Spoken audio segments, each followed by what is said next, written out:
국민의힘 원내대책회의에서 대통령 얘기가 쏙 빠졌습니다. 그 빈자리를 정책 이야기로 채웠습니다.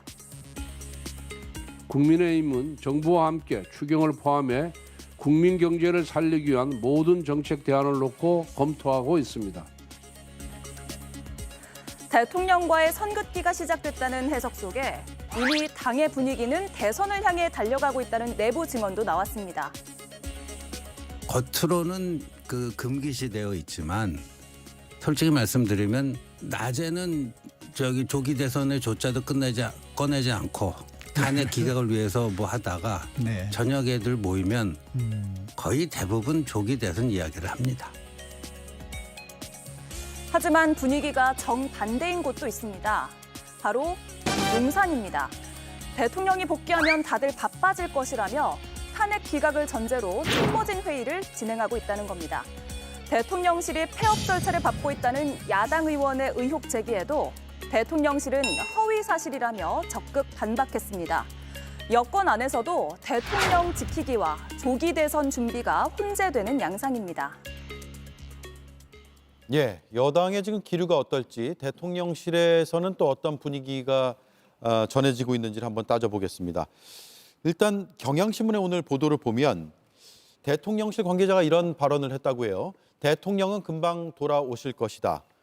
대통령이 복귀하면 다들 엄청 바빠질 것이다. 그럴까요? 이런 내란 사태 있기 전에 조금 다들 열심히들 일을 해줬으면 어땠을까 그런 생각이 드네요. 그동안에는 안 바쁘고 뭐 했나요? 최상목 권한대행에 대한 뭐 옆에서 지원 또 보고 이런 것보다는 지금 구치소에 있는 내란 우두머리 피의자를 향한 구애가 더 강했던 것 같습니다. 지금 대통령실의 모습을 보면요. 예. 그래서 복귀할 거라고 다수의 국민들은 생각하지 않고 파면되어야 된다고 하는 게 중론인데 오직 대통령실만 이렇게 희망사항이라고 해야 될까요? 아니면은 꿈이라고 해야 될까요? 착각이라고 해야 될까요? 그런 속에 빠져 있는 것 같고요. 아니면은 내심으로는 이미 다 인용될 거라는 걸 알고 있지만 대통령을 모시는 비서실의 어떤 직원들로서 차마 입 밖에 그 얘기를 못 꺼내고 있는 게 아닌가 생각하고요. 만약에 이제 이런 정서가 계속되고 있다면 지금 현재 대권 행보를 보이고 있는 뭐 오세훈 시장이나 홍준표 시장을 포함한 여러 그 인사들에 대해서는 거의 반역죄인 아닙니까? 지금 대통령 비서실 시각에서 보자면은 참 이런 어떤 딜레마에 빠져 있다고 할 수 있는데요. 저는 그 시점이 굉장히 궁금합니다. 어떤 시점이냐. 지금 국민의힘이 마치 조기 대선은 없는 양 대통령 곧 복귀하셔서 열심히 일하실 거다. 우리와 함께. 뭐 이런 착각 속에 빠져 있고 또 지지율이 예상보다는 높게 나온다라는 그것 때문에 아마 지지층이 결집하고 이런 것들이 상당한 도움이 될 것이다. 실제로 복귀할 수도 있겠다. 이런 꿈을 꾸고 있는지는 모르겠습니다만은 급변침하는 시점이 언제일지 이제 잘못했습니다. 잘하겠습니다. 앞으로 한 번만 더 기회를 주시면 잘하겠습니다라고 정책이건 어떤 이 내란 사태에 대한 시각이건 간에 참여하고 급변침하는 그 시점이 언제가 될지 예. 굉장히 궁금합니다. 예. 대선 전국이 펼쳐지면 그러지 않을까라는 추측들이 나오고 있는데 지켜봐야겠죠. 민주당 박선원 의원이요. 소식통의 전원이라며 용산에 파견됐던 국민의힘 소속의 행정관 절반이 사무처로 복귀를 했다라고 주장을 했습니다. 그래서 저 페이스북 글의 취지는 결국 국민의힘도 혹은 대통령실 소속의 행정관들도 대선 준비하러 오는 거 아니냐. 이런 취지였던 걸로 보이는데 용산에서 즉각 반박이 나왔거든요. 함께 보여주시죠. 명백한 가짜뉴스다. 국민의힘 파견 행정관이 지난해 2명 늘었다가 2명이 돌아갔을 뿐 비상계엄 전에 결정된 것이다. 큰 의미 없다라고 반박을 한 상황입니다. 자, 2명이지만 어쨌든 파견된 용산의 행정관들이 돌아온 건 맞는 것이고 언제 결정된지 이런 것들은 뭐 따져봐야 될 문제인데 제가 오기 전에 예. 박선원 의원은 이제 전원을 통해서 전한 거고 저는 실제 우리 당직자와 좀 통화를 해보니까 돌아온 두 분하고 통화하셨어요? 아니죠. 돌아온 2명 중에 1명은 저와 이제 같이 일을 하게 돼서 예. 소개를 받았고 두 명 중에 한 명은 제가 누군지 모르겠습니다. 두 명이 돌아온 건 맞는데 지금 대통령실에서 설명한 것처럼 여당에서 대통령실 파견을 가는 경우는 굉장히 자주 있는 일이죠. 지금 박선원 의원이 설명한 것처럼 이분들이 뭐 조기 대선을 위해서 돌아왔다기보다는 실제 당 출신자들이 대통령실에 일하다 보면 최근에 이제 계엄 정국도 탄핵 정국에 이어지면서 거기에서의 이제 업무 수요가 좀 줄었겠죠. 네. 그런 부분들을 고려해서 당으로 복귀한 것이지 지금 박선원 의원이 제시한 것처럼 저런 맥락에서 진행된 것은 아니다라는 이야기를 제가 전에 들었습니다. 예, 그렇다면 그걸 뒤집어 얘기하면 만약에 지금과 같은 정치 상황이 아니었다면 계속 행정관으로 대통령실에 있었을 수도 있다. 그랬을 가능성도 있겠죠. 예. 김영현 의원은 어떻게 대통령실 청와대 근무 경험이 많으시니까. 예, 그러면은 제가 여쭤보겠는데요. 20명 중 절반가량이 돌아왔다는 얘기는 그러면은 잘못된 네, 그건 얘기. 사실이 아니라 사실이 두 명이 아니라고 돌아왔다는 합니까? 겁니다. 두 명이 돌아왔다. 그런데 저는 이제 눈여겨본 게 이게 계엄 전에 결정이 됐다는 해설을 달더라고요. 예, 예. 근데 청와대 인사를 전 계엄 전이면 벌써 지금 2개월하고도 보름이 넘지 않았습니까? 예. 대통령실 인사를 그렇게 오래전에 결정되는 경우는 전 본 적이 없거든요. 왜 그러냐 하면 오래전에 어디 다른 데로 갈 거로 결정이 된 직원들은 반드시 이상한 행동을 하게 돼 있습니다.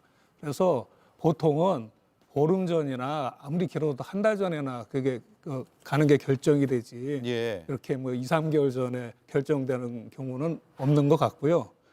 그다음에 지금 이런 것이 또 이렇게 화제가 되는 이유는 사실 누구나 다 이게 탄핵이 인용될 것이다라는 것을 알고 있다는 얘기거든요. 이거는 심지어 그 피소추인 대통령 측 대리인단조차도 알고 있어요. 그래서 지금 지난 변론기일에서 재판부를 향해서 격렬한 항의를 하고 뭐 특단의 조치를 취하겠다라고 이야기를 한 것도 그들도 다 알고 있습니다. 이게 예. 우리가 무슨 짓을 해도 이게 탄핵이 인용될 것이다라는 걸 알고 있고 그것을 대통령실에 있는 당에서 국힘내 당에서 파견 나간 사람들이라고 그걸 모르겠습니까? 네. 그거는 어공들도 다 알고 있습니다. 그래서 예.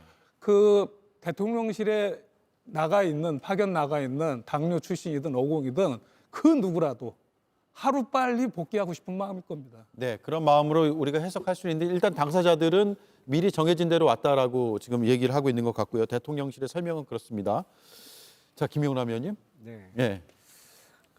그래서 사실은 대통령실은 임기 초반이 제일 인기가 좋죠. 그래서 특히 직업 공무원이나 뭐 누구나 임기 초반에는 다 대통령실에 들어가서 근무를 하고 싶어 하고 그리고 임기 후반 때는 서로 안 들어가려고 합니다. 왜냐하면 그 정부가 끝나면서 뭐 역대 정부의 어떤 반복된 이른바 적폐청산이 됐던 아니면 어떤 부정부패 척결이 됐던 험한 꼴을 당하는 경우가 많았기 때문에 임기 중반 뭐 후반부터는 서로 안 들어가려고 하는데 지금 보면 사실상 많은 사람들이 임기 거의 후반 정도가 아니고 말기라고 느끼고 있는 거예요. 그러니까 기회만 되면 빨리 나오고 다른 아니면 자기가 대통령실 들어가기 전에 있던 자리로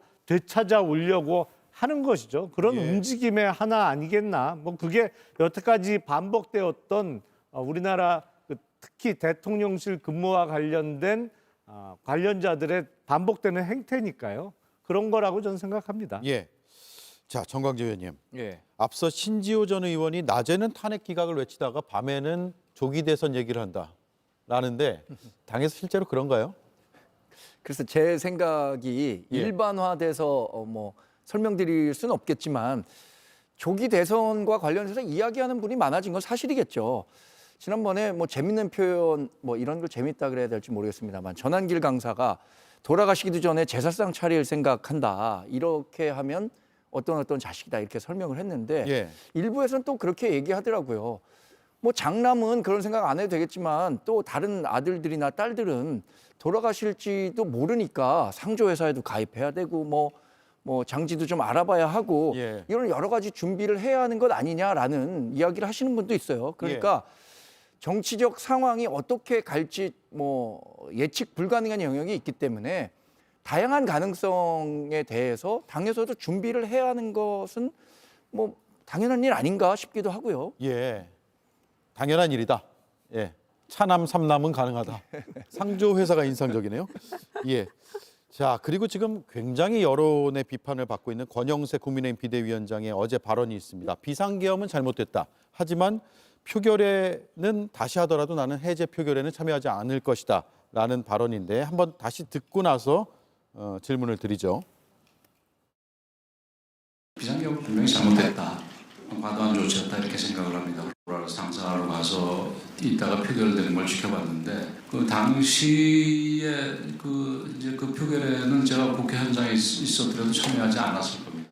당시에 한동훈 대표가 뭐 저랑 똑같은 이 정보만 가지고 있었을 텐데 바로 위헌이고 위법이다라고 얘기한 부분에 대해서는 좀 성급하지 않았나. 자, 요약하면 계엄은 잘못, 해제는 반대. 이건 모순 아닌가요? 모순이죠. 여태껏 국민의힘에서는 그 지도부를 포함해서 계엄은 잘못된 거지만 탄핵은 반대다 이런 얘기는 해왔어요.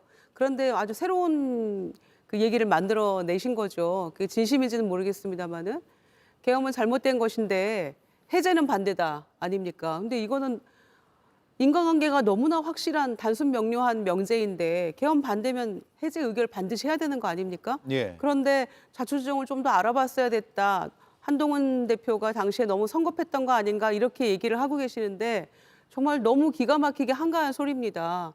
그러니까 18명의 국민의힘 의원들이 해제 의결에 동참하지 않았다면 지금 내란 공범당이 돼 있을 거고요. 첫째. 두 번째는 조금만 늦어졌더라면 아마 지금 그 본회의 해제 의결 간발의 차이로 막 지하 1층에 단전되고 뭐 5분 몇 초라고 합니다마는 어떤 일이 벌어졌을지 알 수 없는 거예요.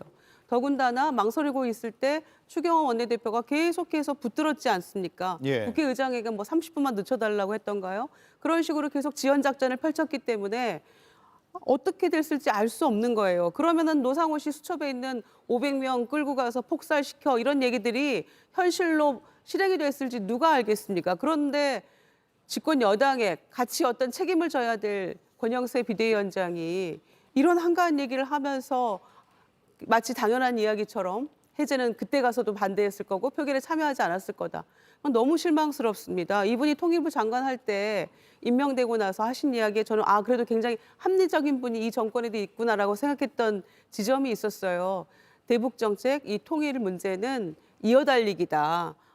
전 정권과 완전히 단절돼서 갈 수는 없다. 이런 얘기를 해서 상당히 합리적인 분이구나 이렇게 평가를 했었는데 지금 어제 이 얘기를 듣고 나서는 와 이거 정말 굉장히 비슷한 분들이 모여 있구나라는 생각을 다시금 하게 됐고요. 겉으로는 거의 그 평화롭게 오리들은 이렇게 물을 떠다닙니다마는 속으로는 발 동동 구르면서 대선 준비 다 하고 있는 거 아닙니까? 그러니까 완전히 그 평화로움을 가장해서 전혀 엉뚱한 얘기를 하고 있다. 예. 매우 실망스러운 그런 발언이었습니다. 예. 근데 저 권영세 비대위원장의 말 자체가 논리적으로도 서로 충돌하고 지금 오히려 시간이 지나면서 밝혀지고 있는 사실과도 맞지 않는 이야기라는 거는 뭐 거듭 반복할 필요는 없을 것 같은데요. 저는 그 관훈 토론회에서의 권영세 비대위원장의 저 발언을 들으면서 지금 국민의힘 비대위가 오래 못 가겠구나. 그런 생각을 했거든요. 무슨 네. 얘기냐면 헌재에서 탄핵이 인용되는 결정이 내려지는 순간부터 바로 본격적으로 조기 대선 국면에 들어갈 수밖에 없는데 저런 비대위원장을 그대로 비대위원장으로 두고는 대선을 치를 수가 없습니다. 누가 국힘의 후보가 되더라도 너무 부담스러워서 안 되는 거예요. 그러니까 지금의 비대위 체제는 제가 보기에는 헌재 탄핵 인용 결정 때까지의 비대위지 정작 본격적인 대선 국면에 들었으면 지금의 비대위가 아닌 다른 지도부가 들어서야만 국힘이 그나마 그래도 대선을 치러낼 수 있지 않을까 싶어서 그게 지도부가 또 바뀌면 국힘 내부의 경선도 또 영향을 끼칠 수가 있거든요. 그래서 지금 나오고 있는 내부 경선의 양상과는 조금 달라지겠다 그런 생각이 들었습니다. 달라지겠다. 예. 자, 한동훈 전 대표를 언급하기도 했고요. 권영세 비대위원장이요. 그리고 좀 넓게 보면 탄핵 찬성 의사를 밝힌 인사들을 겨냥한 발언이 아닌가. 그래서 향후에 조기 대선이 펼쳐진다면 그런 것에 대한 이제 견제 혹은 일종의 프레임화 이런 것들을 미리 생각한 거 아닌가라는 해석도 했는데 너무 많이 나간 해석인가요? 근데 실제로 국민의힘에서 대선 후보 경선이 치러진다면 계엄 시점에 어떤 역할을 했는가, 계엄에 찬성했는가, 반대했는가, 또 탄핵에 찬성했는가, 반대했는가, 이런 두 진영 간의 치열한 노선 투쟁이 있지 않겠습니까? 예. 저는 뭐 그런 그 과정을 통해서 이 경선이 굉장히 치열하게 진행될 것이라고 예상을 하는데 대략 우리가 정권 재창출을 위해서는 원래 우리를 지지했던 사람들만의 힘으로 불가능하다는 것은 누구도 다 잘 알 수 있는 내용이라고 생각합니다. 네. 우리 당의 강성 지지자들도 전략적인 사고를 한다면 중도에서 표를 더 가져와서 정권 재창출에 도움이 되는 사람이 누구인가, 그 후보가 누구인가를 본격적으로 고민하는 시기가 조만간 찾아오지 않을까. 이 탄핵이 만약에 인용된다는 걸 전제로 네. 드리는 말씀입니다. 예. 자, 마지막으로 김영현 의원님 1분 남았는데 헌법재판소 근무 경력이 있으시니까 오늘 흐름을 좀 읽으셨을 것 같아요. 10차 변론기일이 이번 목요일이죠. 오늘 목요일에 예정대로 하기로 했습니다. 시간만 1시간 늦춰졌고요. 그러면 이제 마무리되는 수순인가요? 예, 마무리되는 수순인 것 같습니다. 원래는 헌법재판소가 오늘 결심할 계획이었던 것 같은데 예. 이제 뒤늦게 그 피소치인 측에서 그 증인의 신빙성, 특히 그 홍장원 증인의 신빙성 문제, 그다음에 한덕수 증인의 필요성 이런 것을 주장하니까 이제 최대한 이제 기회를 부여하기 위해서 한기를 예. 더 잡은 것 같고요. 그날 뭐 특별한 사정이 없는 한은 결심이 되지 않을까 싶습니다. 예. 그러면 3월 중순 정도로 우리가 결론이 나오는 시점을 생각하면 예, 되겠네요. 예. 알겠습니다. 여기까지 듣죠. 네 분 고맙습니다.